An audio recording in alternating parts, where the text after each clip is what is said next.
When Saul's son heard that Abner had died in Hebron, he lost heart, and all Israel was troubled. Now Saul's son had 2 men who were captains of troops.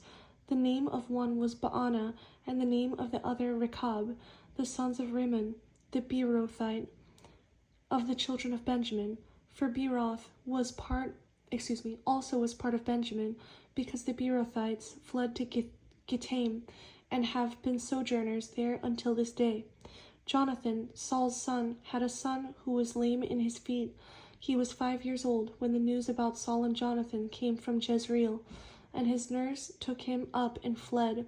And it happened, as she made haste to flee, that he fell and became lame. His name was Mephibosheth. Then the sons of Rimmon, the Beerothite, Rechab and Baanah, set out and came at about the heat of the day to the house of Ishbosheth, who was lying on his bed at noon. And they came there all the way into the house, as though to get wheat, and they stabbed him in the stomach. Then Rechab and Baanah his brother escaped.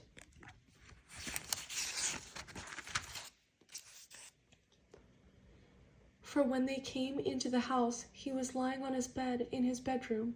Then they struck him and killed him, beheaded him and took his head, and were all night escaping through the plain.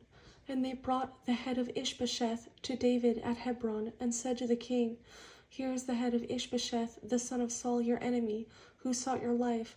And the Lord has avenged my lord the king this day of Saul and his descendants.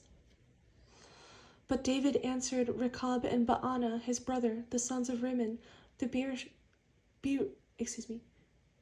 Beerothite, and said to them, As the Lord lives, who has redeemed my life from all adversity, when someone told me, saying, Look, Saul is dead, thinking to have brought good news, I arrested him and had him executed in Ziklag, the one who thought I would give him a reward for his news. How much more, when wicked men have killed a righteous person in his own house on his bed? Therefore shall I not now require his blood at your hand, and remove you from the earth? So David commanded his young men, and they executed them, cut off their hands and feet, and hanged them by the pool in Hebron. But they took the head of Ishbosheth, and buried it in the tomb of Abner in Hebron.